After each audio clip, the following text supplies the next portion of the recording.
Para makakuha ka ng marangal na trabaho, kailangan at least high school graduate ka. So, ganun kahirap yung bansa natin, which mirrors na may mga babae na yun yung trabaho na lang nila kasi hindi naman sila nakapag-aral dahil sa sobrang baba ng ekonomiya, ganyan. In order for you to live and to feed your family, in order for you to eat kahit once sa isang araw, aabot ka talaga sa punto ng ganun.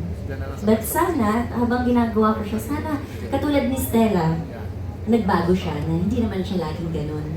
Kaya sana, as years pass by, umangat na yung Pilipino. Hindi lang sila, kundi lahat tayo. Para wala nang ganun.